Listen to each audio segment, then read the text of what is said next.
2012. Ύστερα από 2 χρόνια διάσωσης, οι κυβερνήσεις του μνημονίου αυξάνουν το χρέος από το 115% του ΑΕΠ στο 160%. Ένας στους 2 νέους εργαζόμενους βρίσκεται στην ανεργία. Χιλιάδες άλλοι μεταναστεύουν ή καλούνται να ζήσουν με 500 ευρώ. Οι αυτοκτονίες αυξάνονται κατά 20% και οι άστεγοι στην Αθήνα ξεπερνούν τους 20.000. Το Σύνταγμα καταστρατηγείται. Στελέχη τραπεζών αλλά και πρώην θειασότες της Χούντας των συνταγματαρχών τοποθετούνται σε θέσεις κλειδιά του κρατικού μηχανισμού. Όλα είναι πλέον έτοιμα για την τελευταία πράξη της τραγωδίας. Την ολοκληρωτική εκποίηση της Ελλάδας.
«1991. Ο σύντομος 20ος αιώνας φτάνει στο τέλος του. Η Δύση οραματίζεται το τέλος της ιστορίας και επιχειρεί να το εφαρμόσει στη Ρωσία.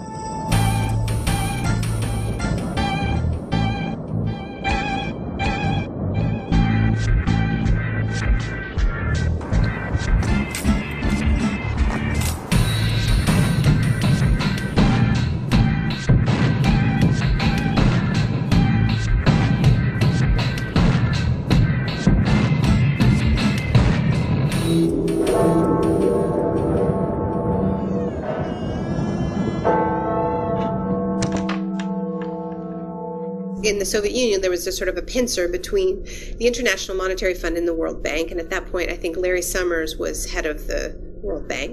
And he says the laws of economics are like the laws of engineering. The same rules work everywhere. So that was the arrogance of that moment. The State Department funded through Harvard University a fairly small group of economists and lawyers to manage this transition for the Russians.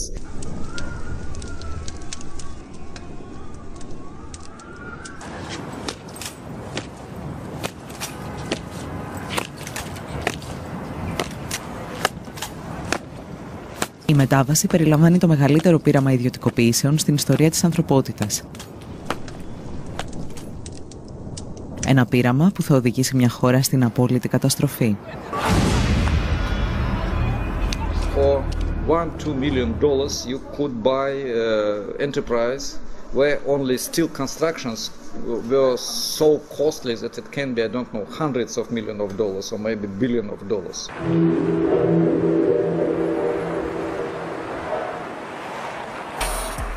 Like huge factories in Ural, in Siberia, in central Russia, former military industrial enterprises, chemical enterprises, steel enterprises, and so on.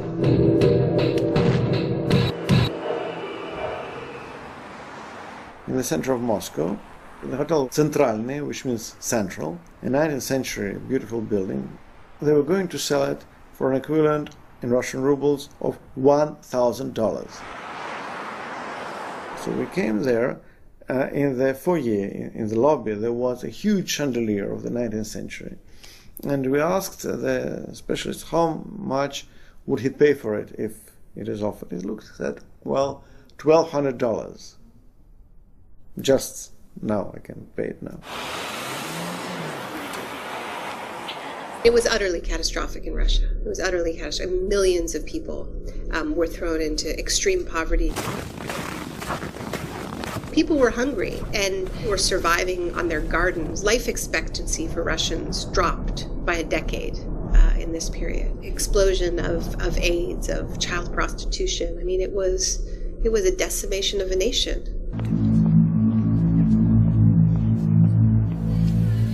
Η εκποίηση μιας χώρας που σχεδιάζεται στη Δύση και εφαρμόζεται από τους Ρώσους ολιγάρχες δεν θα μπορούσε να επιβληθεί χωρίς περιορισμό των δημοκρατικών ελευθεριών.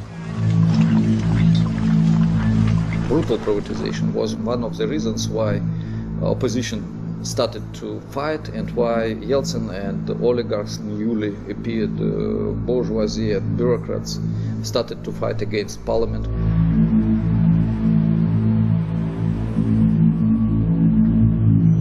Οι κανόνες του παιχνιδιού πρέπει να αλλάξουν.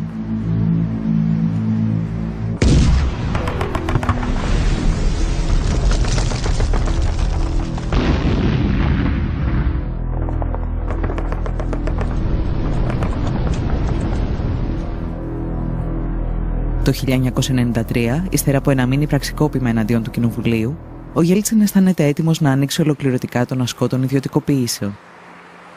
I am absolutely certain that privatization in 1994 wouldn't be even technically possible without the coup d'etat of 1993.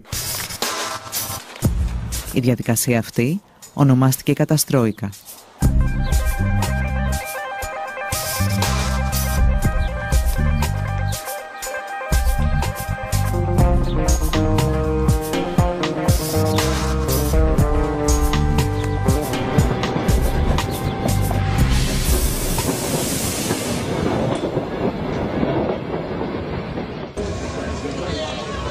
Η καταστρόικα στη Ρωσία παρουσιάζεται συχνά σαν εξαίρεση στην ιστορία των μαζικών ιδιωτικοποιήσεων. Στην πραγματικότητα ήταν απλώς ένα ακραίο παράδειγμα του πώς η εκποίηση μιας χώρας είναι ασυμβίβαστη με την πολιτική ή την οικονομική δημοκρατία.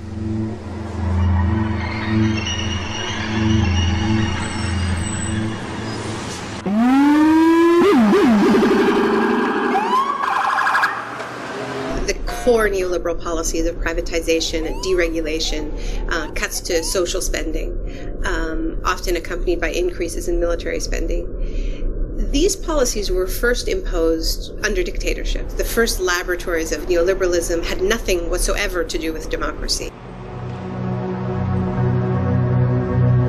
Η πρακτική της εκποίησης έρχεται μαζί με τους ανέμους του νεοφιλελευθερισμού που πνέουν για πρώτη φορά στο Πανεπιστήμιο του Σικάγου. Καθηγητές όπως ο Φρίντριχ Φον Χάγεκ και ο Μίλτον Φρίντμαν αναζητούν ένα πειραματικό εργαστήριο για να δοκιμάσουν τη λεγόμενη ελεύθερη αγορά και το ελάχιστο κράτος. Καθώς όμως καμία δημοκρατικά εκλεγμένη κυβέρνηση δεν δέχεται να εφαρμόσει τις ιδέες τους στο έδαφος της, στρέφονται στη Χιλή του δικτάτορα Πινοσέτ και λίγο αργότερα στην Τουρκία του στρατηγού Ευρέν.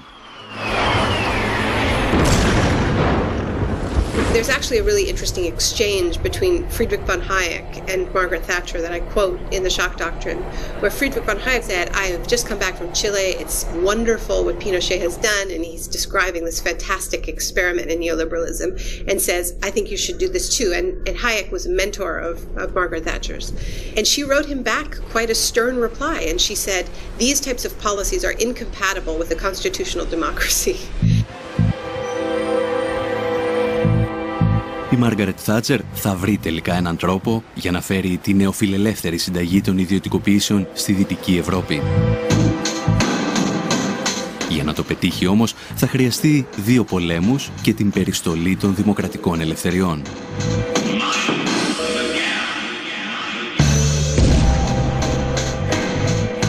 What saved Margaret Thatcher's career as a politician, what got her reelected, was the Falklands War. And she literally said, we won the war abroad and now we must win the war at home.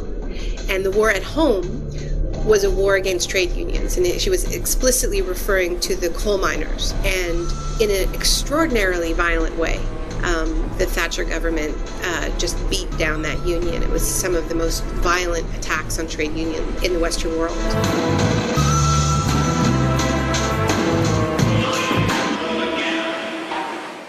Κλασική περίπτωση η θατσερική Μεγάλη Βρετανία, όπου η διάλυση του εργατικού δικαίου και των δικαιωμάτων των εργαζομένων συνέπεσε με μια ιδιαίτερη αύξηση των μέτρων και των νομοθετικών μέτρων καταστολής.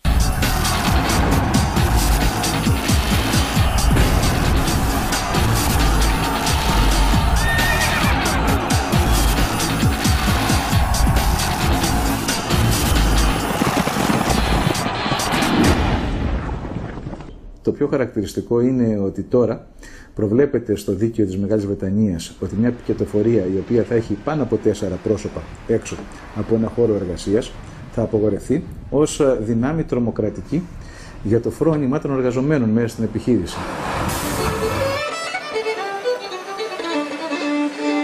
Ο νεοφιλελευθερισμός, ο οποίος υπόσχεται λιγότερο κράτος, απαιτεί έναν πανίσχυρο κρατικό μηχανισμό για να επιβληθεί.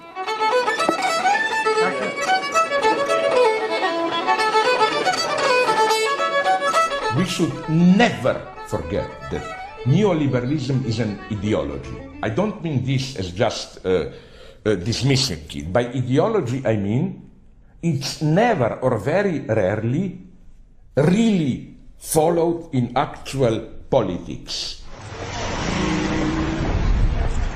Take Reagan, the first neoliberal in power. Are you aware that, as we all know, the state machinery as such exploded under Reagan?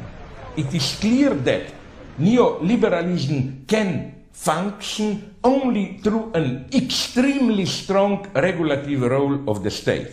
So the question should not be these pseudo problems, what amount of state regulation, more capital, but who will do this regulation?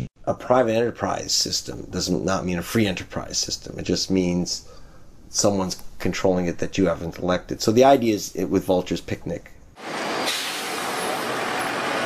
Οι αιμοσταγείς δικτάτορες όμως, όπως και η θατσερική πολιτική του σοκ, έχουν ημερομηνία λήξης. Πρέπει λοιπόν να βρεθεί ένα νέο μέσο για την επιβολή των μαζικών ιδιωτικοποιήσεων. So it started off without democracy. It started off with dictatorship imposed with brute force, with torture and fear. When the democratic era began in the 80s, there needed to be another mechanism to keep countries in line, and that mechanism became debt.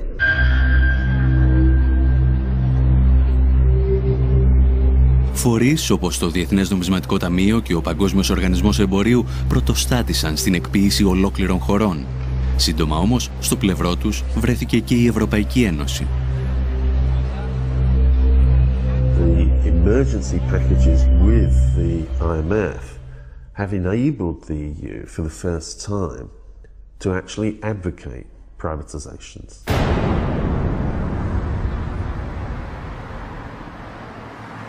Technically under the treaty it shouldn't do this, but of course it's part of the Troika that's imposed the conditions on Greece, on Portugal, and written in very clearly to those documents is this is conditional on privatization. Las condiciones que pone el Fondo Monetario Internacional y los grandes bancos de los Estados Unidos y de Europa son la entrega total de los derechos ciudadanos.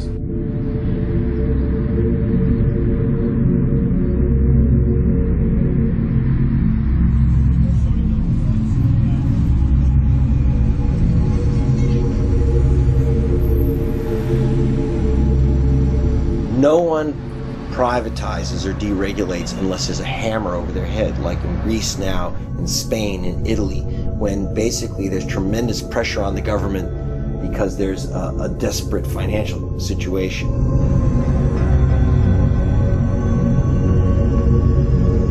Το χρέος γίνεται μοχλός πίεσης για την ολοκληρωτική εκποίηση και της Ελλάδας.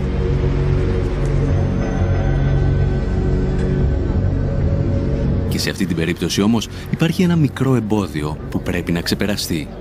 Η δημοκρατία.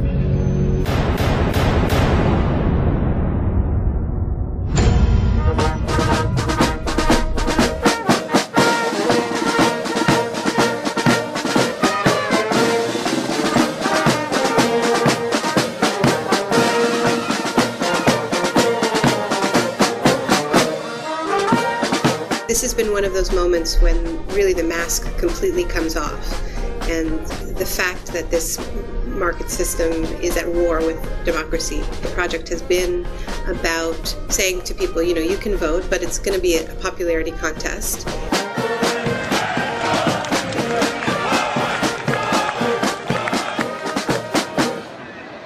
The so-called the independent central bank is a mechanism for saying, you know, politicians can't touch our toys. Η Ευρωπαϊκή Ένωση και οι ελληνικές οικονομικές ελίτ φτάνουν στο σημείο να διορίσουν έναν πρώην κεντρικό τραπεζίτη ως πρωθυπουργό της Ελλάδας. Συνεχίζοντας την πολιτική Παπανδρέου, ο Λουκάς Παπαδήμος τοποθετεί στελέχη τραπεζών όπως ο Γκίκας Χαρδούβελης της Eurobank ακόμη και μέσα στο Μαξίμου. Οι σχέσεις πολιτικής και οικονομικής εξουσίας μετατρέπονται πλέον σε ένα διατραπεζικό deal.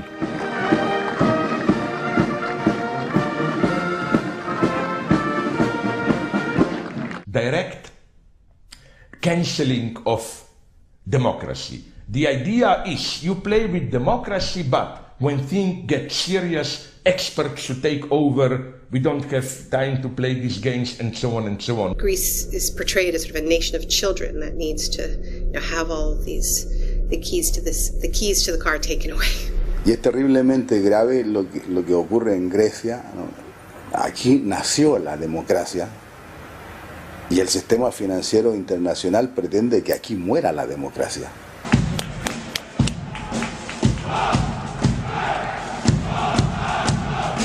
Νομίζω ότι ο επιστημονικός όρος είναι χούντα. Απλώς έχουμε μια ομάδα πολιτικών οι οποίοι έχουν επικεφαλής τους έναν τραπεζίτη και μάλιστα τον ίδιο τραπεζίτη ο οποίος ευθύνεται σε πάρα πολύ μεγάλο βαθμό για την χρεοκοπία. Είναι μια χούντα τραπεζική, αλλά δεν έχει μεγαλύτερη λαϊκή νομιμοποίηση από τη χούντα του Παπαδόπουλου.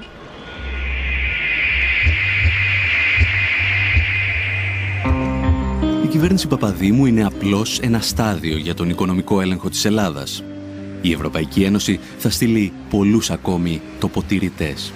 The Floridians have given up their sovereignty to a large extent to Washington, D.C., but in return, they get to decide what Washington, D.C. is going to do because they send their representatives and their senators to Washington, D.C. So I think that's one would need to make a commitment to that kind of a path, not to one where, a German proconsul, comes to Athens and runs, Greek fiscal policy. That obviously raises the question of democratic legitimacy to the extreme. Ο Γερμανός έπαρχος ακούει στο όνομα Horst Reichenbach και έρχεται στην Ελλάδα ως επικεφαλής μιας στρατιάς τεχνοκρατών. Δίπλα του, εκατοντάδες γκρίζα κουστούμια της Ευρωπαϊκής Ένωσης και του Διεθνούς Νομισματικού Ταμείου τοποθετούνται στα σημαντικότερα υπουργεία της χώρας. The task force is then, so to speak, the vehicle in order to bring the member states, the IMF, the OECD and others into the picture. Περνάμε τώρα σε μια νέα περίοδο νέα απεικιοκρατική, σε μια νέα περίοδο στην οποία τα διεθνή οικονομικά και πολιτικά κέντρα επιβάλλουν λογικές, όχι πια μόνο τώρα στην Αφρική και στη Λατινική Αμερική, αλλά ακόμα και στην Ευρώπη, και ότι αυτό γίνεται ένα εγγενές κομμάτι της οργάνωσης του ύστερου καπιταλισμού. Welcome. Hello again.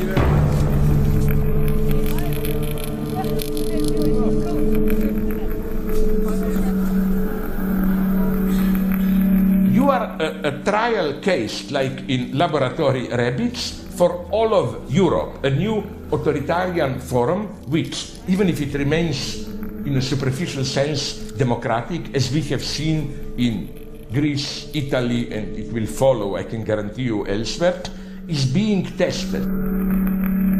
Ο έλεγχος της χώρας από ξένα και ελληνικά οικονομικά συμφέροντα επιτυγχάνεται κυρίως μέσα από 2 δανειακές συμβάσεις. Στόχος να επιβληθούν οι όροι των δανειστών και να μετατραπεί η δουλειά σε δουλεία.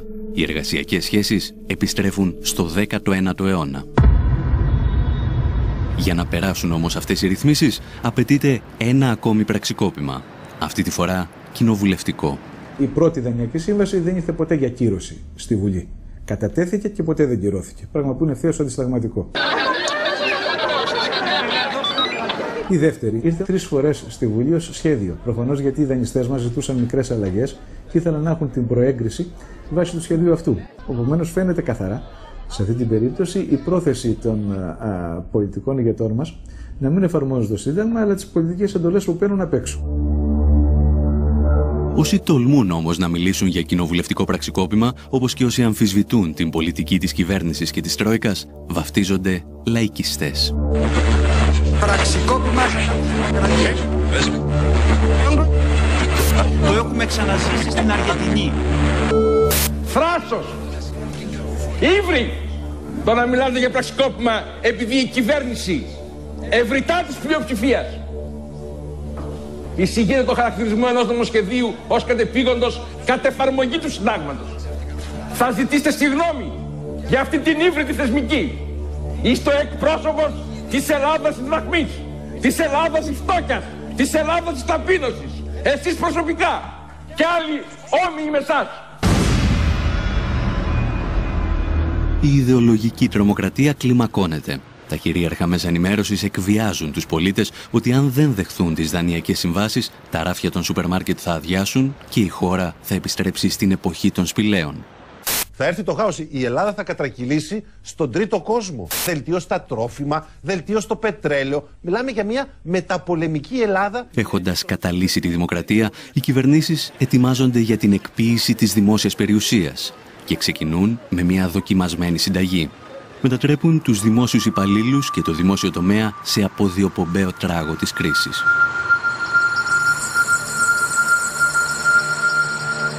There is a sort of ideology that the public sector performs worse than the private sector, but the empirical evidence for that is not strong, and generally the public sector and the private sector perform pretty much as well as one another. Η ελληνική κυβέρνηση ψεύδεται λέγοντας αρχικά ότι δεν γνωρίζει τον αριθμό των δημόσιων υπαλλήλων και στη συνέχεια ότι αυτοί ξεπερνούν το 1 εκατομμύριο. Αποκρύπτει επίσης ότι το μέγεθος του δημόσιου τομέα και οι μέσες αμοιβές των υπαλλήλων του δεν υπερβαίνουν τον ευρωπαϊκό μέσο όρο. Οι παθογένειες της δημόσιας διοίκησης είναι δεδομένες. Συνήθως όμως είναι η κρατικοδίαιτη οικονομική ελίτ αυτή που πρώτη ρίχνει το λίθος στο δημόσιο. Έχοντας προετοιμάσει την κοινή γνώμη για την εκποίηση, αναζητείται ο μηχανισμός. Τα βλέμματα στρέφονται στη γερμανική Treuhand, την εταιρεία που μετέτρεψε τη 10η μεγαλύτερη βιομηχανική δύναμη του πλανήτη σε έναν κατάλογο αγορών 510 σελίδων.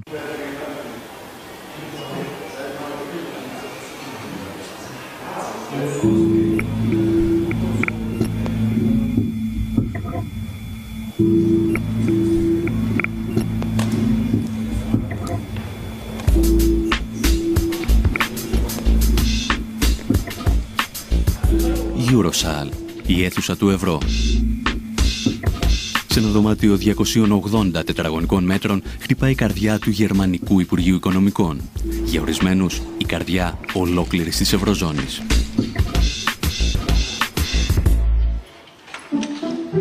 Η αίθουσα έχει τη δική της σκοτεινή ιστορία, συνώνυμη της οικονομικής πορείας του σύγχρονου γερμανικού κράτους.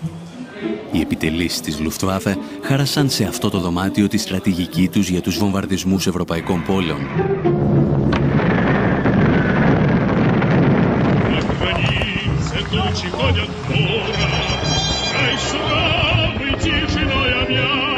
Μετά το τέλος του πολέμου, ο Σοβιετικός στρατός θα στήσει εδώ το δικό του αρχηγείο και λίγα χρόνια αργότερα, στην ίδια αίθουσα, θα υπογραφεί το πρώτο σύνταγμα της λαοκρατικής δημοκρατίας της Γερμανίας.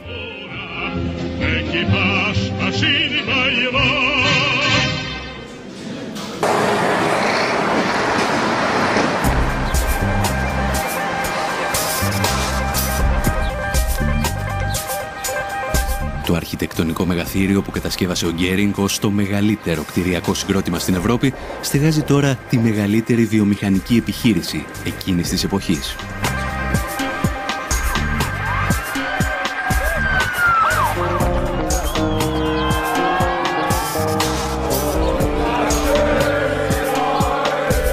Την κατάρρευση του Ανατολικού Μπλοκ, η Τρόιχαντ αναλαμβάνει να εκποιήσει την περιουσία της Ανατολικής Γερμανίας. Ένα καταστροφικό πείραμα που αφήνει πίσω του εκατομμύρια ανέργους και ισοπεδώνει τη βιομηχανική βάση της περιοχής.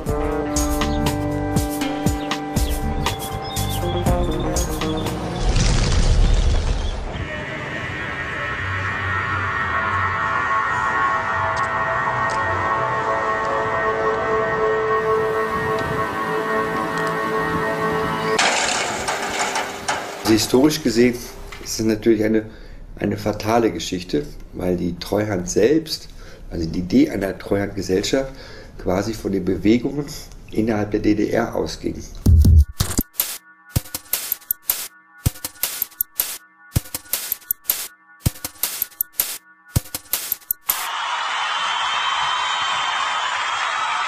Όταν οι κάτοικοι της Ανατολικής Γερμανίας συνειδητοποιούν ότι η ενοποίηση στην πραγματικότητα ήταν μια επιθετική εξαγορά από τη Δυτική Γερμανία, η Τρόιχαντ αποτελούσε ήδη κράτος εν κράτη στο Βερολίνο.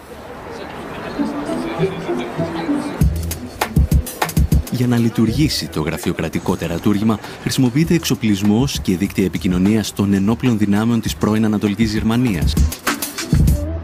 Η Τρόιχαντ μετατρέπεται σε έναν οικονομικό στρατό κατοχής. Anscheinend während noch die DDR völkerrechtlich bestand, war aber schon maßgeblich beeinflusst natürlich von westdeutschen Politikern, von westdeutschen Managern und letztendlich auch von westdeutschen Finanzhaltern. Der Treuhand war also ein beliebter Spruch, sehr wichtig, der hieß Tina. Tina heißt, there is no alternative, und das Porträt von Maggie Thatcher war auf vielen Schreibtischen. Η Τρόιχαντ έχει στην ιδιοκτησία της 8.000 επιχειρήσεις, 40.000 εργοστάσια και 4 εκατομμύρια στρέμματα καλλιεργήσιμων και δασικών εκτάσεων. Κυρίως όμως έχει στα χέρια της τις τύχες 4,5 εκατομμυρίων εργαζομένων. Και τότε ξεκινά το μεγάλο πιάτσικο.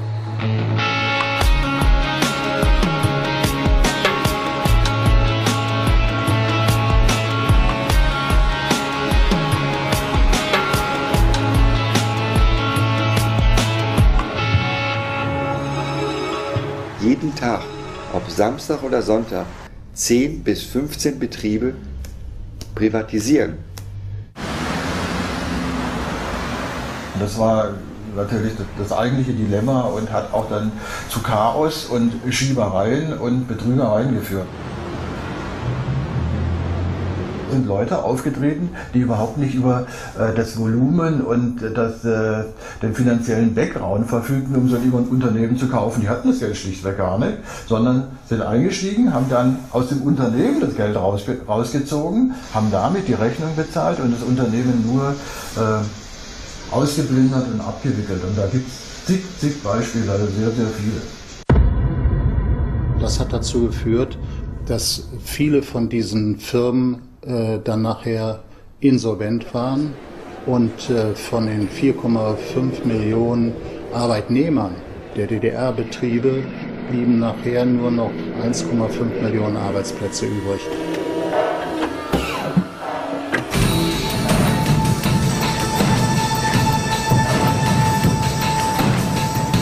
Τα κριτήρια για τις ιδιωτικοποιήσεις δεν ήταν πάντα οικονομικά. Πολλές αποφάσεις λαμβάνονταν σε πολιτικά γραφεία. Αρκετές επιχειρήσεις έκλειναν ώστε να μην απειλούν τους ανταγωνιστές τους στη Δυτική Γερμανία.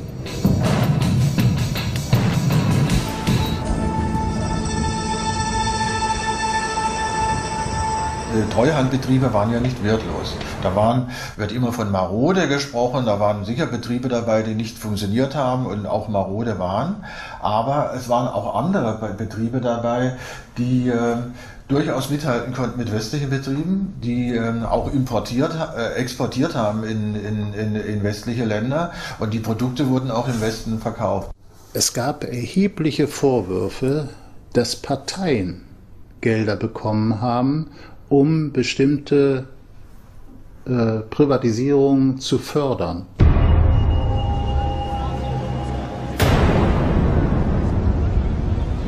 Bischofferode war ein Kaliwerk und das Kaliwerk ist eben halt ein Teil der Schlüsselindustrie für Industrieprozesse und es gab sowohl im Westen Kaliwerke wie im Osten. Und natürlich hatte der Einfluss der BASF, also als konkretes Beispiel, war so groß, dass sie eben als Monopolstellung keine andere Konkurrenz dulden musste. Obwohl es Investoren für die Ostbetriebe gab, mussten sie trotzdem liquidiert werden.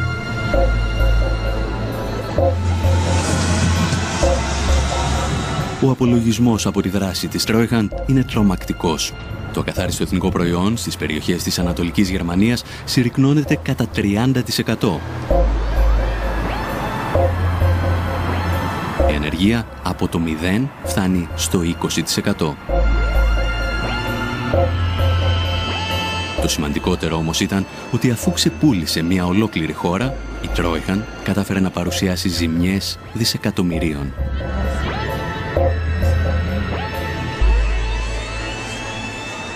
Die Treuhandanstalt etwa 300 Milliarden an Schulden gemacht hat und 60 Milliarden eingenommen hat, während man erwartet hat, dass man 600 Milliarden immer D-Mark einnimmt.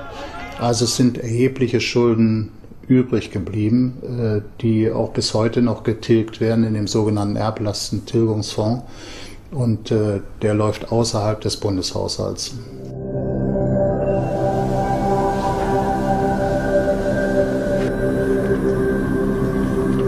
Das kann mit Sicherheit nicht ein Vorbild sein. Ich meine, weil tausende Betriebe, die liquidiert wurden und 250 Milliarden Mark Minus, das kann ja nicht das Vorbild sein, jetzt um einem anderen Land als Vorbild zu dienen. Das kann es eigentlich nicht sein.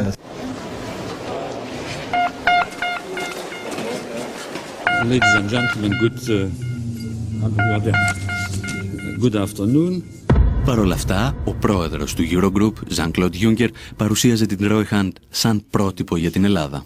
I have noted with satisfaction that Greece is willing to set up a privatization fund and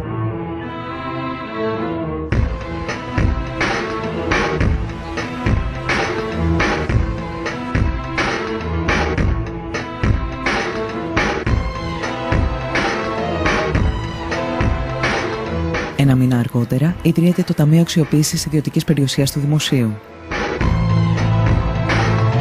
Η ελληνική Τρόιχαν στείνει τα γραφεία της πίσω από το κτίριο της Παλιάς Βουλής και τα τρία κόμματα του Μνημονίου, Πασόκ, Νέα Δημοκρατία και Λάος, μοιράζονται τη διοίκηση του οργανισμού. Εδώ είναι ο ομότιμος καθηγητής του Αριστοτελείου Πανεπιστημίου, ο κύριος Κουκιάδης. Τώρα, ο κύριος Κωνσταντίνος Μητρόπουλος είναι ο διευθύνων σύμβουλος και το πιο κεντρικό πρόσωπο. Έχει μια εταιρεία, την Cantor, δούλευε και στον Όμιλο Λάτσι πρόσφατα. Λίγους μήνες αργότερα, ο δημοσιογράφος που παρουσίαζε τη σύνθεση του Ταμείου γίνεται υπεύθυνος επικοινωνίας του. Σε άλλες θέσεις κλειδιά συναντώνται πολλά στελέχη από τις δύο εταιρείες που διεύθυνε ο Κώστας Μητρόπουλος. Politicians, the technical advisors, and the senior managers in the public companies themselves are all very acutely aware that the privatization process gives them opportunities of extremely high-paid directorships, consultancies, etc. with the newly privatized companies.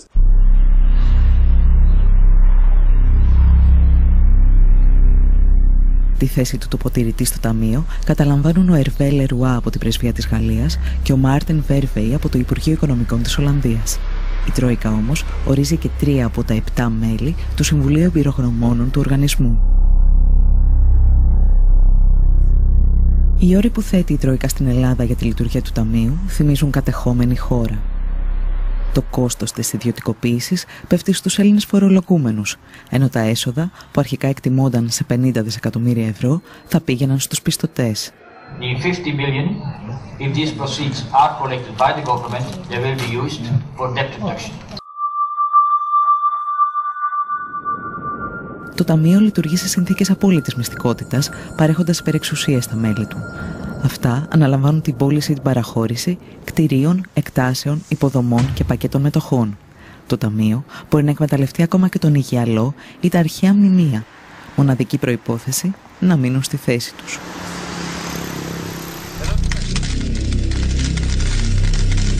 Ακόμη πάντως και πριν από τη δημιουργία του Ταμείου, αξιωματούχοι της κυβέρνησης είχαν αρχίσει να διαλαλούν την πραμάτια του ελληνικού δημοσίου, ταξιδεύοντας σαν περιοδεύων θίασος.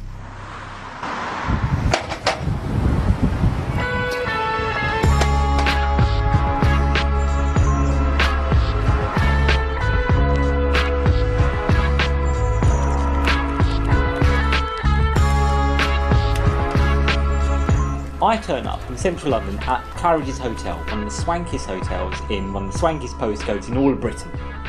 You walk all the way through to the back room, and it's a kind of ballroom, and it's got 5 chandeliers.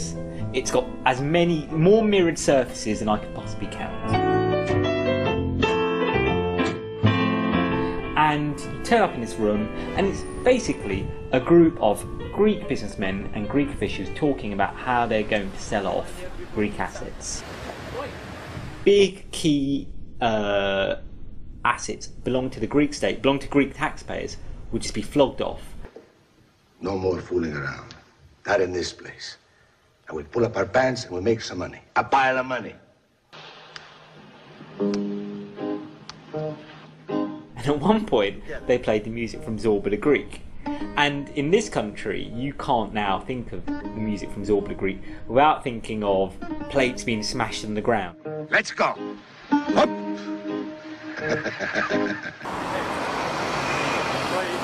The other thing that you kept hearing in the intervals were you'd hear this song by Monica, who's this Greek pop star, and the lyrics went something along the lines of "Tell me why you don't call me anymore, you don't come anymore." And I thought, again, here's this image which unknowingly they've summoned up of kind of Greece as this kind of pariah state where it's now the pariah within Europe.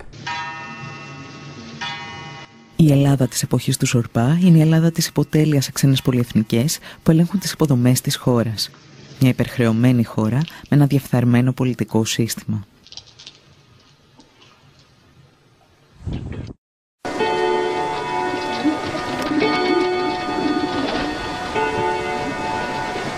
Ήταν μια πολύ παρόμοια κατάσταση στην εποχή μεταξύ των πολέμων. Υπήρχε μια περίοδος, ειδικά ανάμεσα στο 1924 και το 1930, που η Ελλάδα ήταν πάρα πολύ γόνιμο έδαφος και για δανεισμό. Υπήρχαν μια σειρά από τεράστια σκάνδαλα. Ήταν δεδομένο ότι οι κυβερνήσεις εξαγοράζονταν μέχρι και το πολύ στενό περιβάλλον του Βενιζέλου. Σε όλα αυτά είχαμε άμεσες παρεμβάσεις των ξένων πρεσβειών.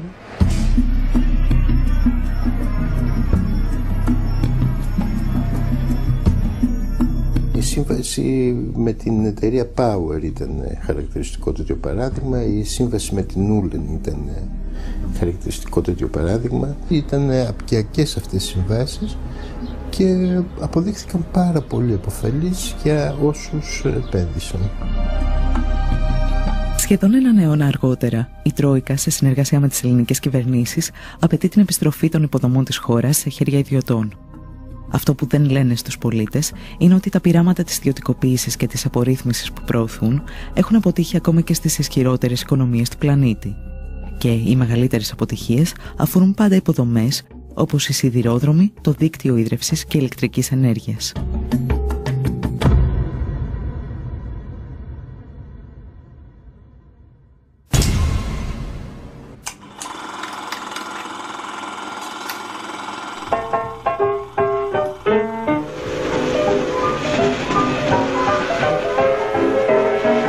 Λένε ότι μπορείς να διαβάσεις την ιστορία του παγκόσμιου οικονομικού συστήματος στις γραμμές ενός τρένου. Ο ατμός που οθεί τη βιομηχανική επανάσταση μετατρέπεται σε κερδοσκοπική φούσκα για την αμερικανική οικονομία, όταν δεκάδες ιδιωτικές εταιρείες απλώνουν χιλιόμετρα από μεταλλικές ράγες.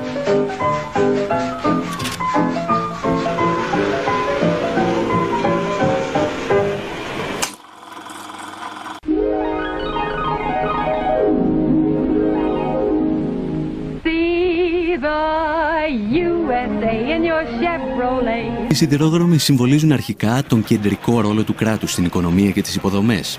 Όμως, μετά το Δεύτερο Παγκόσμιο Πόλεμο, ο οικονομικός φιλελευθερισμός αντικαθιστά τα μέσα μαζικής μεταφοράς με το γεωταχή αυτοκίνητο. 4 ρόδες και ένα τιμόνι οδηγούν το μικροαστικό όνειρο στους αυτοκινητόδρομους της νέας οικονομίας. Η τάση περνά και στην Ευρώπη με καθυστέρηση μερικών δεκαετιών. Όταν οι Τούρκοι δικτάτορες δοκιμάζουν το νεοφιλελεύθερο πείραμα του Πινοσέτ, ο Τουργκούτ Οσάλ θα χαρακτηρίσει τα τρένα κομμουνιστικό δημιούργημα.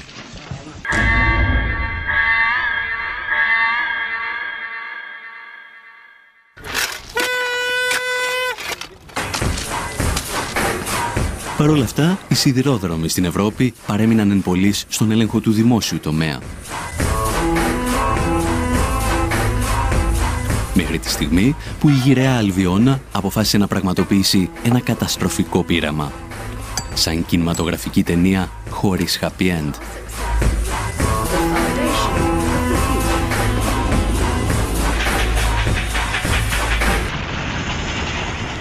We made the navigators about the privatization of the railways after a railway worker got in touch with me with an idea for a script. But in the course of making it, it became plain, well, we knew already, that the privatisation of the railways was a disaster. Oh, Jerry, British Rail's gone. Woodburn Depot is now Northern Infrastructure, and they're going to be competing.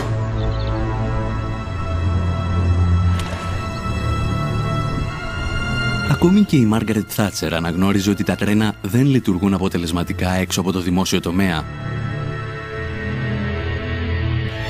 Όμως ο Τζον Μέιτζορ προχωρά στην ιδιωτικοποίησή του το 1993 και το βρετανικό κοινό αντιδρά.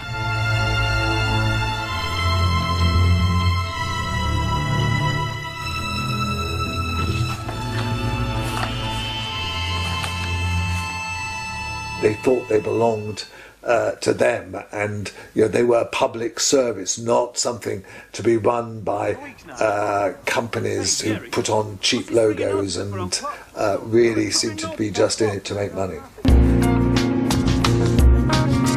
Τα τρένα, το δίκτυο των γραμμών και οι υπηρεσίες συντήρησης τελικά καταλήγουν σε διαφορετικούς ιδιώτες. Τόσους πολλούς που στη συντήρηση και μόνο δραστηριοποιούνται 2.000 εταιρείες.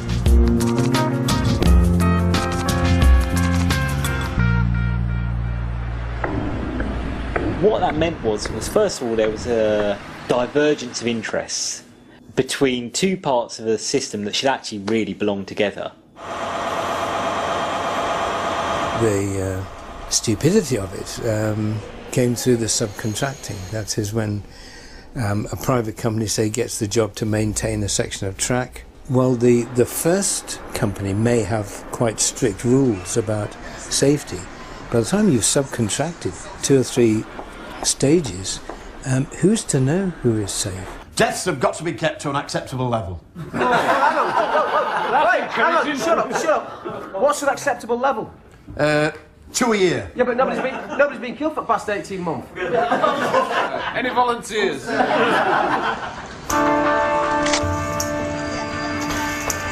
I think there has to be a case made where you say that was indecent haste and in the end it cost lives. Ο απολογισμός είναι τραγικός. Στα 3 μεγαλύτερα δυστυχήματα που αποδίδονται στην ιδιωτικοποίηση, 42 άτομα χάνουν τη ζωή τους και 600 τραυματίζονται. It was undoubted that in the early days of privatization, the way that the industry was privatized caused those accidents. Ο εκτροχιασμός των ιδιωτικοποιήσεων όμως δεν μετριέται μόνο σε ανθρώπινες ζωές.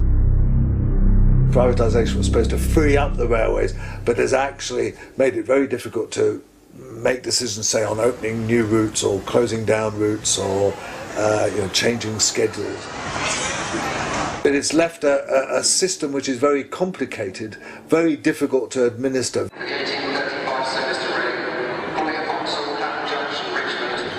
It was bad for the passengers. It was a chaotic organisation. It didn't work and hasn't worked. And it's lost a huge amount of money.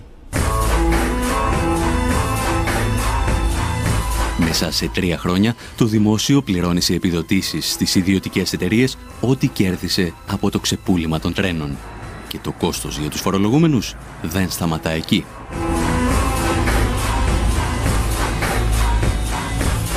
Strangely, to some extent the railways have been renationalised. Really it's left us with a semi-government administered system that costs a lot more than it cost under nationalisation and hasn't really delivered the investment, as the investment has largely been paid for by the public sector.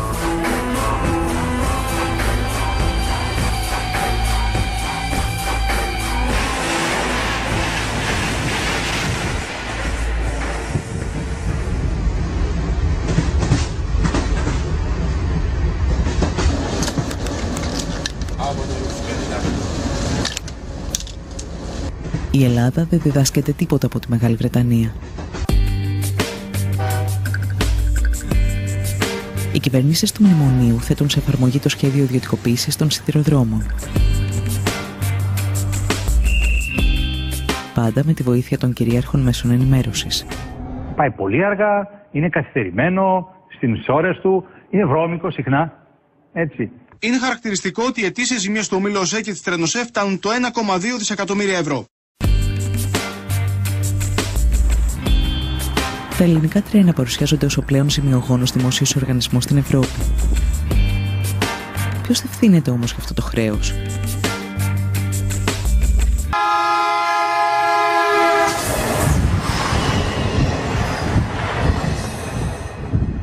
Η πολιτεία υποχρέωνε το σιδηρόδρομο να δανείζεται για τα έργα του. Μια αντίστοιχη περίπτωση δεν υπάρχει στην ελληνική τέτοια, γιατί και οι αυτοκινητόδρομοι και τα λιμάνια και τα αεροδρόμια χρηματοδοτούνταν από το κράτος. Αυτόν τον δανεισμό σήμερα η κυβέρνηση τον μετέφερε ότι είναι χρέος του ΟΣΕ. Αυτό είναι αναλυθές και ένα μεγάλο μέρος, γύρω στις τάξεις του 70 με 80%, πράγματι είναι δανεισμός για έργα υποδομής. Τα μεγάλα κανάλια πίσω από τα οποία κρύβονται με κάποιοι μεγάλοι εργολάβοι, μας βομβαρδίζουν καθημερινά με ψεύδι, με συκοφαντίες.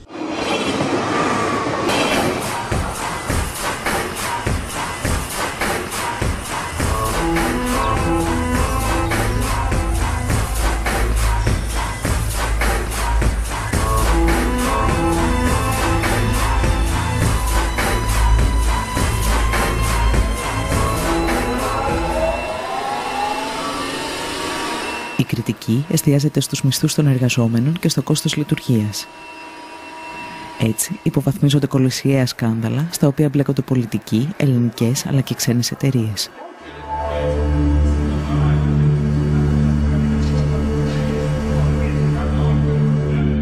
Δεκάδες εκατομμύρια ευρώ ξοδεύονται σε γραμμές που δεν λειτουργούν ποτέ.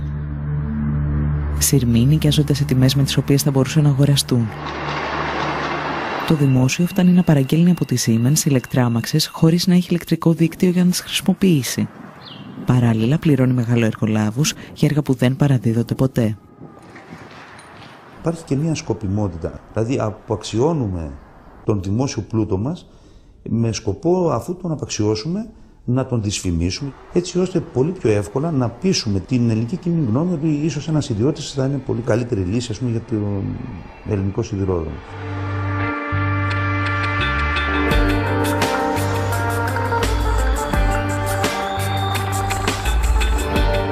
Στο όνομα της εξυγίανσης, η κυβέρνηση απαξιώνει περαιτέρω το σιδηρόδρομο. Μειώνει δραστικά το προσωπικό, υποβαθμίζοντας την ποιότητα, αυξάνει πάνω από 60% τις τιμές των εισιτηρίων και κλείνει μεγάλο μέρος των γραμμών.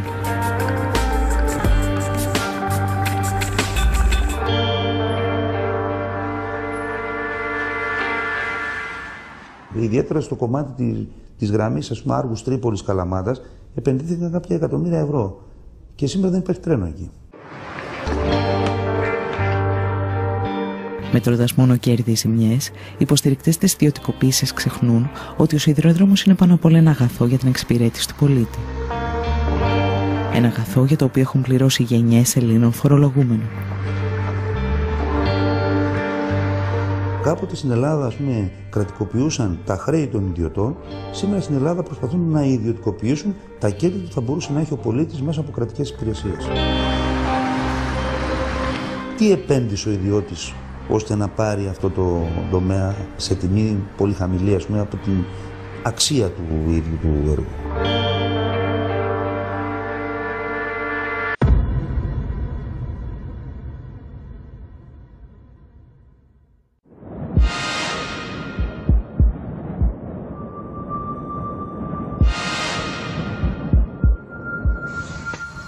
Αν ο σιδηρόδρομος αποτελεί ένα βιβλίο της οικονομικής ιστορίας, το δίκτυο ίδρευσης προσφέρει μαθήματα για τη διαχείριση ενός μονοπωλίου. Και αυτή τη φορά έχει έρθει η σειρά του Παρισιού να πληρώσει το λογαριασμό.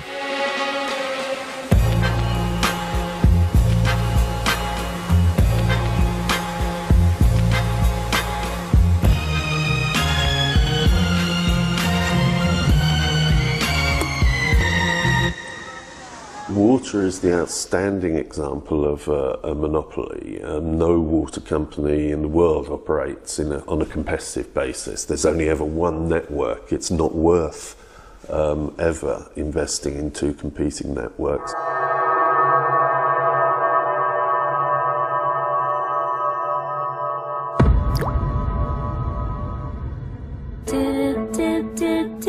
Δύο πολυεθνικές με τεράστια οικονομική και πολιτική ισχύ, η Βεόλια και η Σουέζ, διεκδικούν τη διαχείριση του δικτύου ίδρευσης του Παρισιού και ο Ζακ Σιράκ τους την προσφέρει.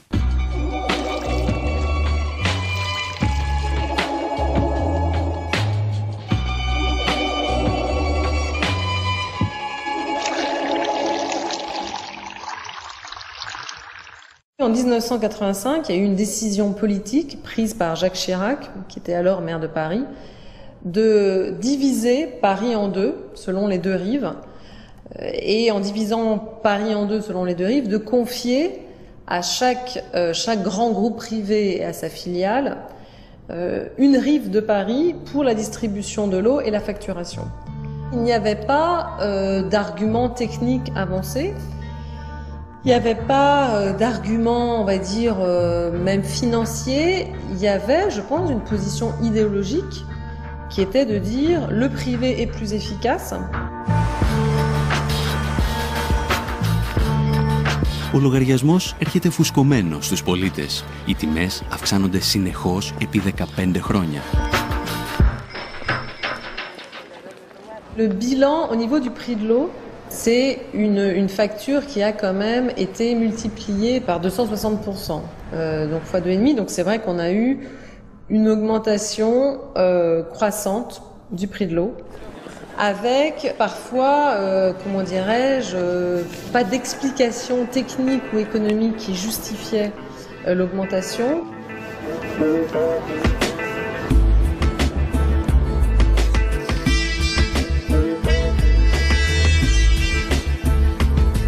C'est avec le changement de municipalité et de majorité municipale en 2001, quand il y a eu une majorité plurielle de gauche, d'écologistes, de communistes qui est arrivée à la tête de Paris, qu'on a décidé de reprendre en main tout le service de l'eau.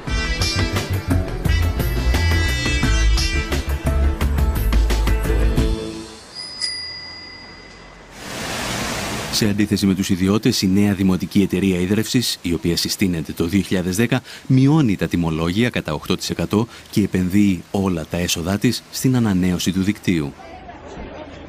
Il y a aussi, pour moi, une question très importante qui est une question de démocratie.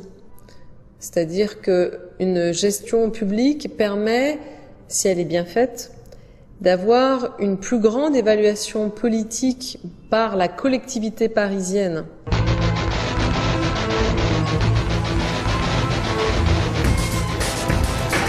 Η η Veolia και η Suez αντιδρούν, αφού χάνουν καθαρό εισόδημα 60 και 30 εκατομμυρίων ευρώ ετησίως. Ασκούν πιέσεις στην κυβέρνηση, στο Δήμο και στα συνδικάτα εναντία στην Anne Lestrade, η οποία κίνησε τη διαδικασία. De fait, il considère que je suis un peu le diable incarné. Η μάχη του Παρισιού φέρνει στο φως το παρασκήνιο της διαπλοκής ανάμεσα στις πολυεθνικές του νερού και την πολιτική εξουσία. Jérôme Monod, qui était le dirigeant de la Lyonnaise des Eaux, était celui qui avait été l'un des dirigeants du parti de Jacques Chirac. Παρά τις διασυνδέσεις τους όμως, οι πολυεθνικές του νερού φαίνεται να χάνουν τη μάχη με τους πολίτες. There were a number of political campaigns and battles fought right across Europe, and indeed right across the world at the time. The result of those battles was largely that people rejected water privatization very strongly. Η Ευρωπαϊκή Ένωση όμως γυρίζει την πλάτη της στις αποφάσεις των πολιτών.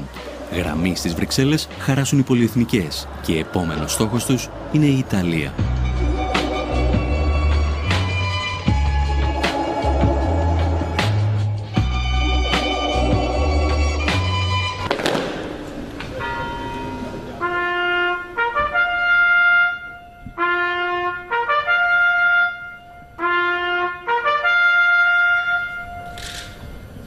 There was a referendum on water privatisation, and 57% of the population turned out to vote, and 96% of them voted that they did not want water privatisation.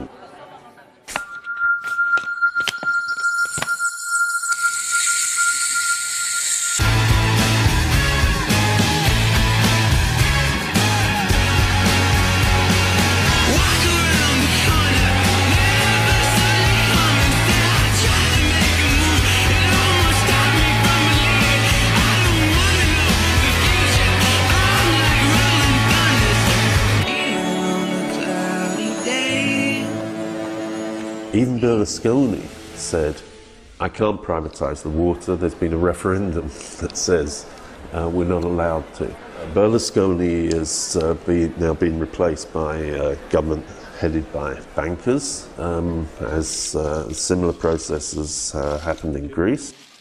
And again, European officials have said to the Italian government, we expect a privatisation programme and we expect it to include water.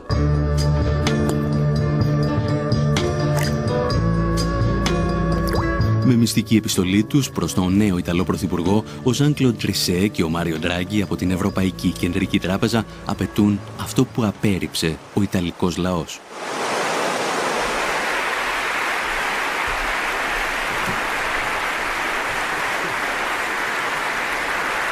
The fact that it was now illegal under the Italian constitution to privatise water was irrelevant. A fundamentally undemocratic process, and again similar to the kind of pressures that have been put on Greece. I spoke with, just this weekend with the new Prime Minister, Mr. Papademos. I spoke also with Prime Minister Monti, and I know they are very committed to respect the commitments taken, because they understand that without this, in fact, there will not be financial stability in their countries.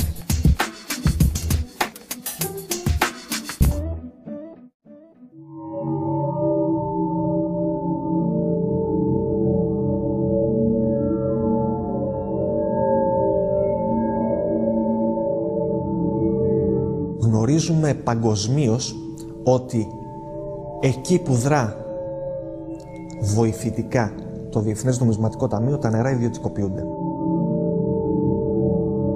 Γνωρίζουμε πολύ καλά ότι υψηλόβαθμα στελέχη των Σουέζ και Βεόλια είναι υψηλόβαθμα στελέχη και σύμβουλοι του Διεθνούς Νομισματικού Ταμείου. Γνωρίζουμε πολύ καλά ότι στελέχη της Σουέζ και Βεόλια έχουν σχέσεις με την Ευρωπαϊκή Κεντρική Τράπεζα. Γνωρίζουμε πολύ καλά ότι στο Ευρωκοινοβούλιο πληρώνονται πολλοί άνθρωποι για να κάνουν lobbying εκεί μέσα και να προασπίσουν συμφέροντα των δύο αυτών πολυεθνικών. ότι οι άνθρωποι των εταιριών μπαινοβγαίνουν σε κυβερνήσεις και όταν φεύγουν οι κυβερνήσεις ξαναμπαίνουν στις εταιρείες. Στην Ελλάδα, η κυβέρνηση Παπανδρέου τοποθετεί ως διευθύνοντα σύμβουλο της ΕΙΔΑΠ ένα πρώην υψηλόβαθμο στέλεχος της Veolia. Ο Νίκος Μπάρδης, που προωθούσε την ιδιωτικοποίηση για λογαριασμό της Γαλλικής Πολυεθνικής, σήμερα χαρακτηρίζει την Ελλάδα προπύργιο της Σοβιετικής Ένωσης.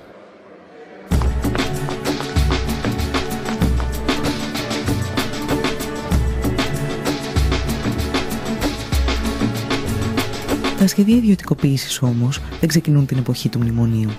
Η εκποίηση του δικτύου ίδρευσης και αποχέτευσης στην Αθήνα και τη Θεσσαλονίκη αρχίζει επί κυβερνήσεως Σιμίτη με την εισαγωγή στο χρηματιστήριο.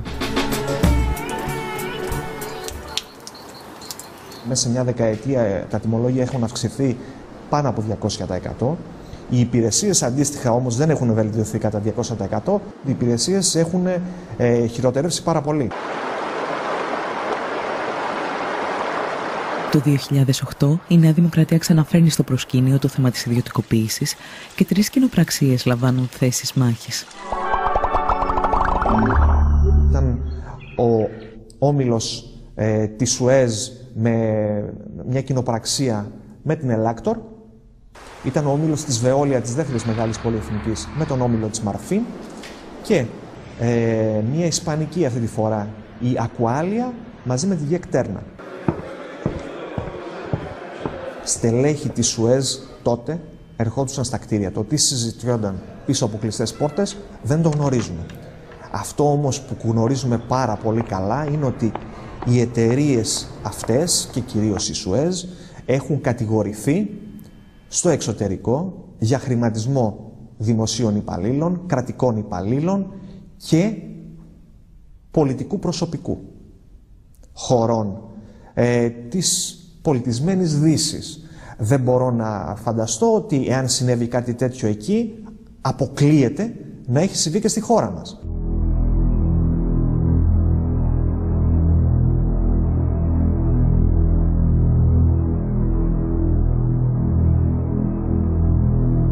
Η προκήρυξη των εκλογών διέκοψε ή έχει αναστείλει προς το παρόν την πορεία ιδιωτικοποίησης της ΕΙΑΘ. Θέλω να μου πείτε αν γίνεται κυβέρνηση, αν θα συνεχίσετε αυτή τη διαδικασία ή αν διαφωνείτε με αυτή την προοπτική. Είμαστε αντίθετοι στην ιδιωτικοποίηση των υδάτινων πόρων.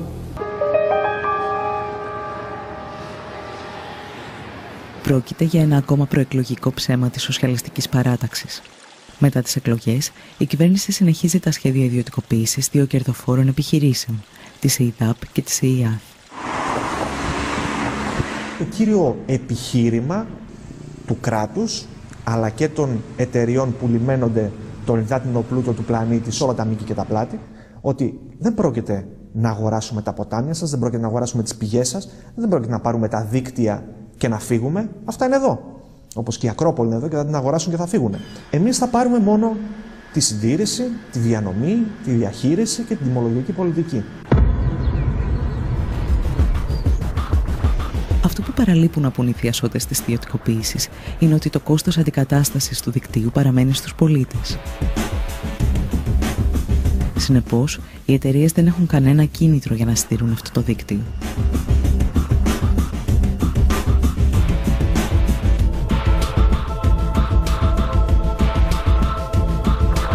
Ελλειπή συντήρηση, κέρδος για τον ιδιώτη, καταστροφή του υλικού, αντικατάσταση από τον Έλληνα πολίτη.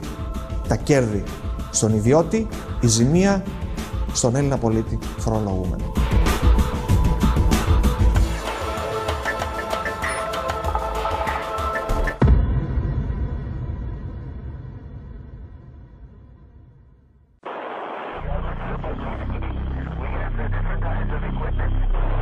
Σαν μαθητευόμενος μάγος, η Ευρώπη θα πληρώσει ακριβά τις ιδιωτικοποιήσεις των υποδομών.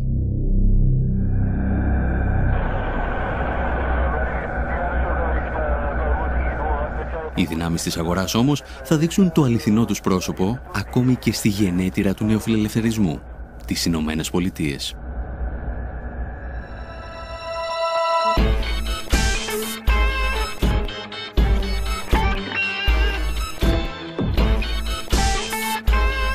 Στα τέλη της δεκαετίας του 90, η Καλιφόρνια απελευθερώνει την αγορά ηλεκτρικής ενέργειας. Όμως, ο πολιτισμός της απορρίθμισης χάνεται μόλις κοπεί το ρεύμα.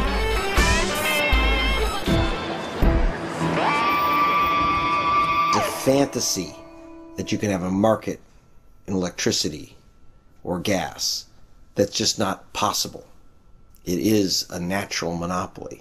There's only one wire going to your house.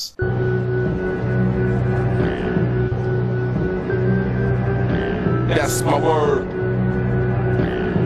It's a basic kind of introductory economic story that if you have something that tends towards a natural monopoly, then you don't have the competitive forces of the market to discipline producers. But you need some sort of regulatory structure, otherwise you're just inviting basically companies to rip you off. Historically, utility rates in the United States were very heavily regulated, very tightly controlled. In the 90s, they changed that. They started to change that.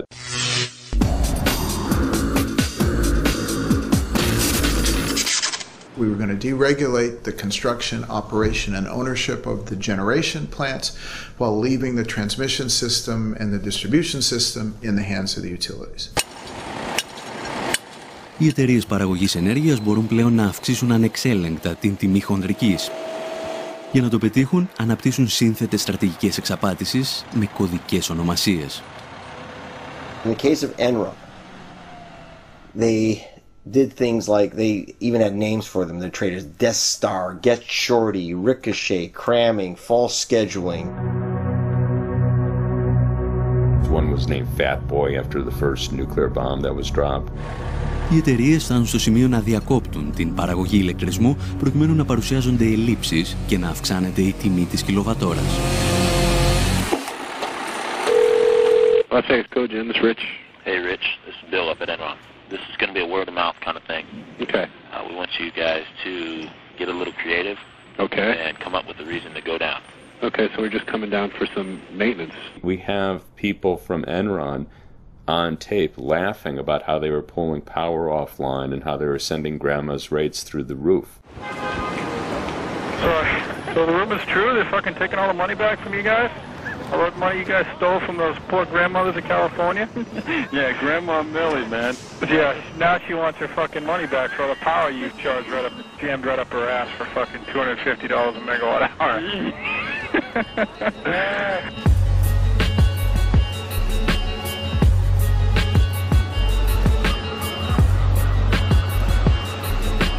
The other was basically to game the market. So basically they can get paid for electricity that they were never actually delivering. And what ended up happening was you had prices rising hundreds of percent, even thousands of percent during those peak periods.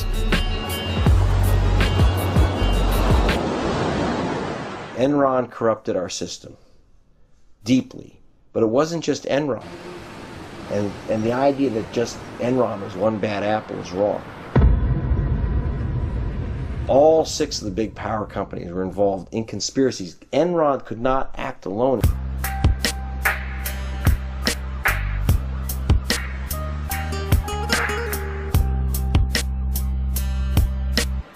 Στην Καλιφόρνια, οι πολίτες πληρώνουν το κόστος του πειράματος και με έναν διαφορετικό τρόπο. Οι δυνάμεις της αγοράς αφήνουν εκατομμύρια ανθρώπους κυριολεκτικά στο σκοτάδι. First blackouts were in June of 2000, so you had basically producers refusing to produce at the prices they were being given, and the utilities ended up having blackouts. Η απελευθέρωση της αγοράς ενέργειας στην Καλιφόρνια επιβλήθηκε υπό την ασφικτική πίεση μεγάλων επιχειρήσεων. Ακόμη και αυτές όμως βγήκαν ζημιωμένες από την απορρίθμιση.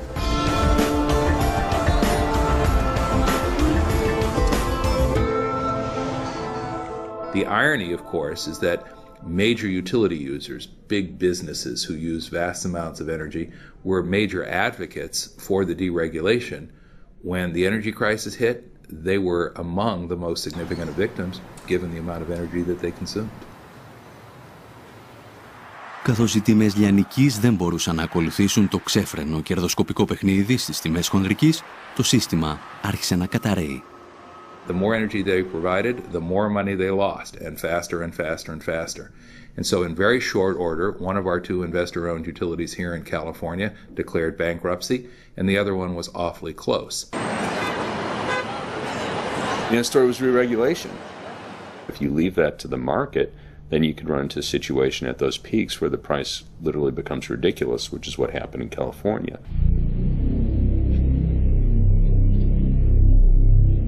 Regulation is the application of democracy to the economy. It's how we as a public democratically control monopoly businesses so they don't control us.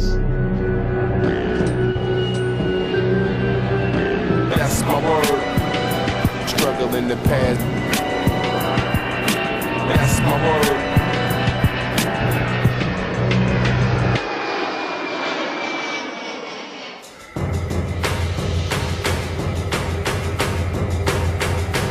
Η Ευρώπη θα γνωρίσει τις δικές της σκοτεινές ημέρες από την απορρίθμιση και τις ιδιωτικοποίησεις στην αγορά ενέργειας.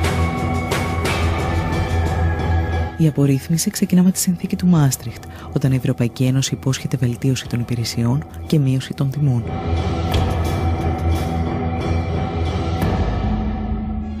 In the European Union, where the market has been opened up, any electricity producer or supplier can access transport and distribution networks to supply its customers, which encourages competition. Μέχρι το 2006, κανένας ιδιώτης δεν πήγε να επενδύσει στην ηλεκτροπαραγωγή. Αυτές είναι βασικές δημόσιες υποδομές, απαιτούν μεγάλα κεφάλαια και έχουν πολύ αργά απόσβεση αυτών των επενδύσεων. Δεν δίνουν δηλαδή το γρήγορο και εύκολο κέρδος που απαιτεί ο ιδιώτης. Σταδιακά λοιπόν από το 2000 μέχρι το 2006, για να γίνει η αγορά ελκυστική στους ιδιώτες και να επενδύσουν, άρχισαν να αυξάνονται συνεχώς τα τιμολόγια της λαϊκής κατανάλωσης. Οι φορολογούμενοι δεν πληρώνουν απλώς αυξημένα τιμολόγια. Χωρίς να το γνωρίζουν, πριμοδοτούν τους ιδιώτες που δραστηριοποιούνται στην παραγωγή.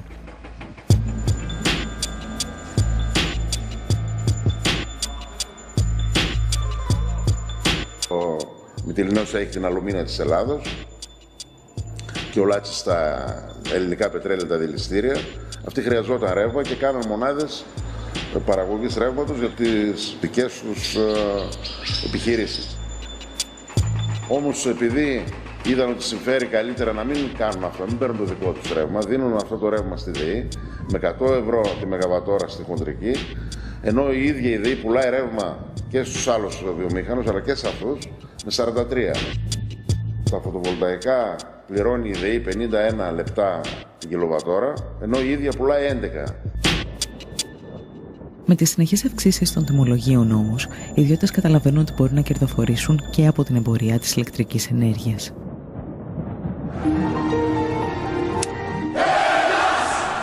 Η νούμερο 1 ιδιωτική εταιρεία ηλεκτρικής ενέργειας είναι εδώ.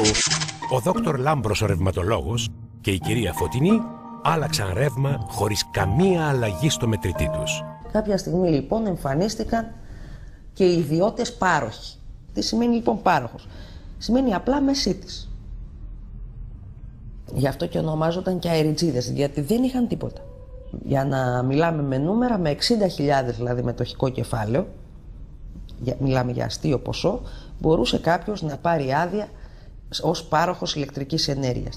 Μια εταιρεία που παράγει ενέργεια από ανανεώσιμες πηγές. Από πού έπαιρναν την πράσινη ενέργεια που διαφήμιζαν? Τι λέει?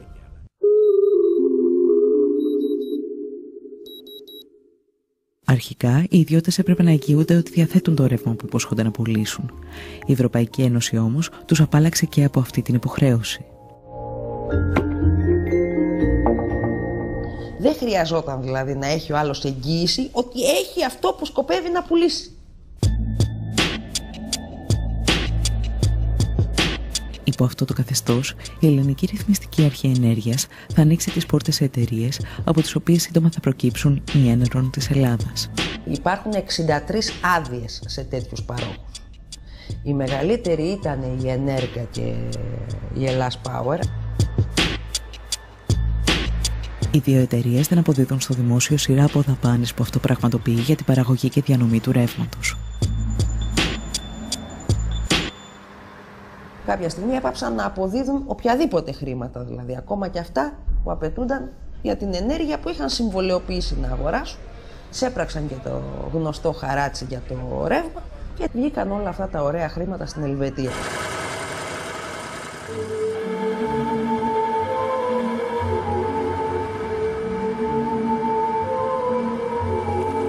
Η περίπτωση της Ενέρκα και της Ελλάς Power είναι απλώς η κορυφή του παγόβουνου των εκατοντάδων εκατομμυρίων ευρώ που στοιχίζει στους Έλληνες φορολογούμενους η απορρίθμιση.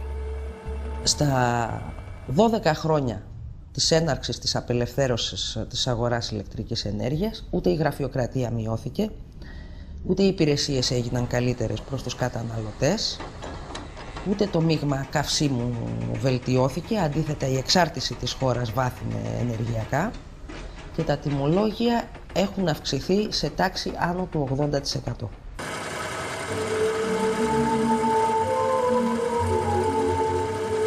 Οι φορολογούμενοι είναι τα πρώτα θύματα.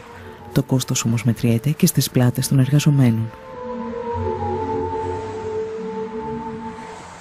Το βάρος του έργου πέφτει στα ορυχεία και στους σταθμούς παραγωγής. Πριν την απελευθέρωση που ξεκίνησε το 98-99, είχε 35.000 εργαζόμενους, τακτικό προσωπικό, και σήμερα έχει 22.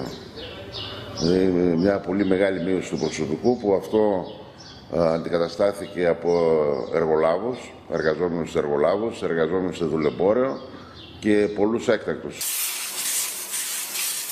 Οι εργολάβοι δεν τους ενδιαφέρει ιδιαίτερα η ποιότητα, αντιθέτως τους βοηθάει να μην γίνονται καλές συντηρήσεις για να έχουν δουλειά. Επίσης έβγαλε πολλά ατυχήματα, δεν υπάρχει χρονιά η ΔΕΗ να μην έχει 2, 3 και 4 θανατηφόρα ατυχήματα.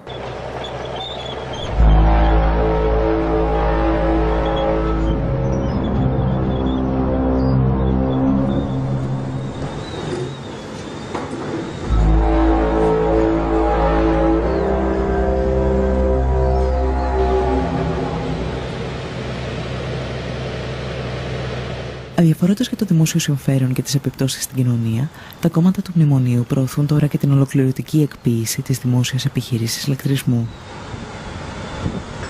Η πραγματική της αξία, και εγώ θα πάρω την επίσημη εκδοχή, μιλάμε έτσι για 16-17 δις ευρώ. Πόσο αποτιμάται αυτή τη στιγμή στο ελληνικό χρηματιστήριο? 750 με 800 εκατομμύρια. Η μονάδα, η 5, στην Πτολεμαΐδα που σχεδιάζεται να κατασκευαστεί, έχει προϋπολογισμό 1,5 δις. Ολόκληρη η ΔΕΗ θα πουληθεί λιγότερο από όσο μία μονάδα της.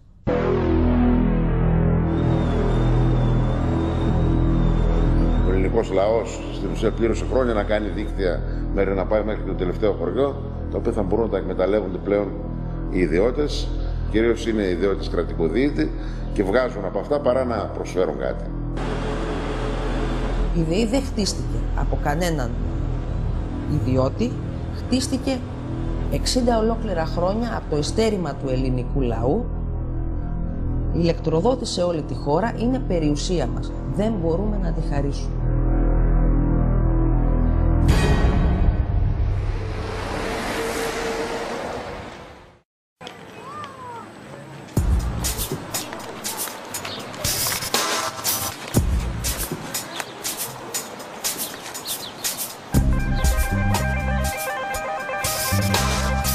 Δεκάδες παραδείγματα από όλο τον κόσμο αποδεικνύουν ότι οι ιδιωτικοποιήσεις πλήττουν τους πολίτες, τους εργαζόμενους αλλά και τις παρεχόμενες υπηρεσίες. Σήμερα παρουσιάζονται σαν αναγκαιότητα για την αντιμετώπιση της κρίσης χρέους. Ωστόσο, ακόμη και οι οπαδοί της ιδιωτικοποίησης διαφωνούν με αυτή την άποψη.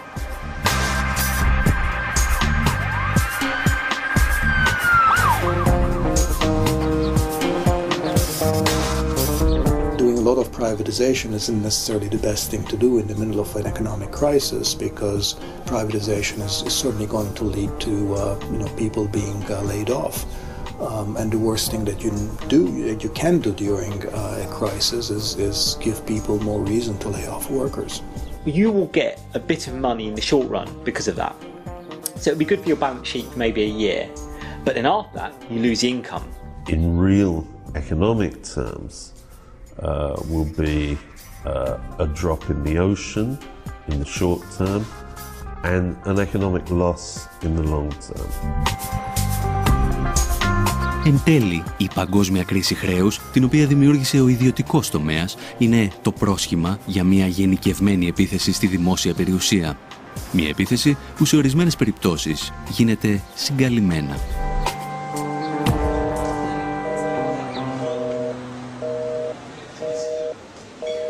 Η ιδιωτικοποίηση πραγματικά δεν αφορά μόνο την περίπτωση που φεύγουν ολόκληρες δραστηριότητες από το δημόσιο, ας πούμε τη μορφή παραχώρησης δημόσιας υπηρεσίας. Μια μορφή ιδιωτικοποίηση είναι επίσης όταν τα πανεπιστήμια θα αξιολογούνται όχι μόνο με βάση την εκπαίδευση την οποία δίνουν, κατά πόσο είναι υψηλού επίπεδου ή όχι, αλλά και κατά πόσο αυτές οι υπηρεσίες εκπαιδευτικές γίνονται αποδεκτές από την αγορά.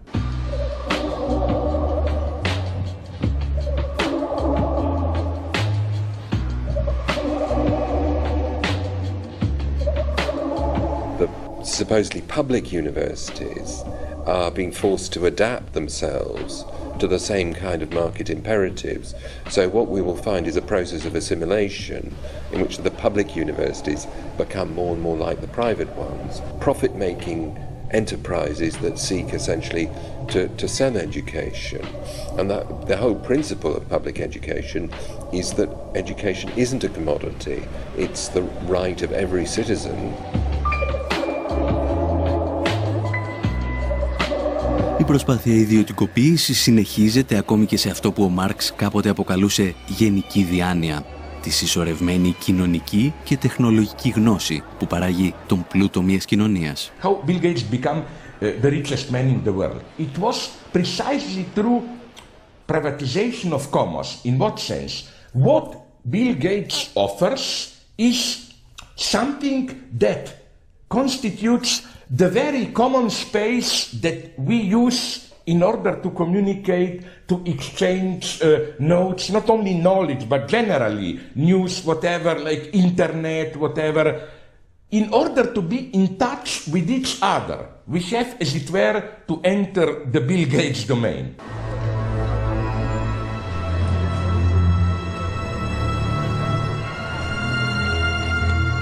Απέναντι όμως στην προσπάθεια ιδιωτικοποίησης των πάντων γεννιούνται και ισχυρές αντιστάσεις από ανθρώπους που γνωρίζουν ότι όλα μπορούν να αλλάξουν αν υπάρξει πολιτική βούληση. Τα προβλήματα όμως της οικονομίας δεν είναι ποτέ κυρίως νομικά, είναι πολιτικά. Όταν υπάρχει πολιτική απόφαση, όλες αυτές οι διαδικασίες μπορούν να αναστραφούν. In places like Argentina, Bolivia, Ecuador, retaking of the private systems, of privatized systems. In some cases, because they had to. There are remunicipalizations happening now in Europe. What's happened in Germany over the last 2 years has been quite widespread remunicipalization of electricity services.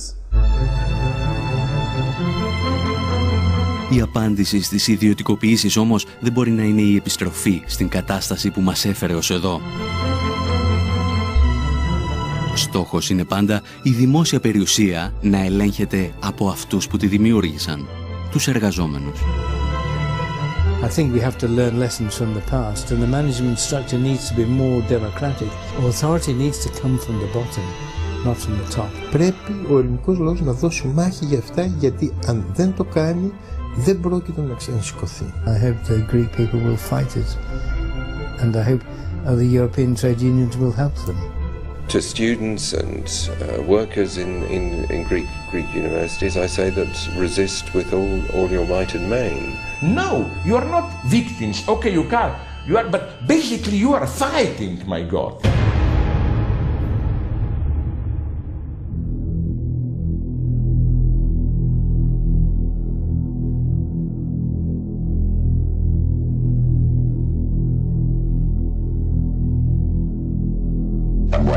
Ο σημερινός άνθρωπος να υπερβεί τη φυσική του ροπή προς την αδράνεια, την ησυχία. Άλλωστε ο Θουκυδίδης το είχε πει αυτό. Ή η ελευθερία ή η ησυχία πρέπει να διαλέξετε. Είτε είσαστε ελεύθεροι είτε είσαστε ήσυχοι. Τα δύο μαζί δεν γίνονται.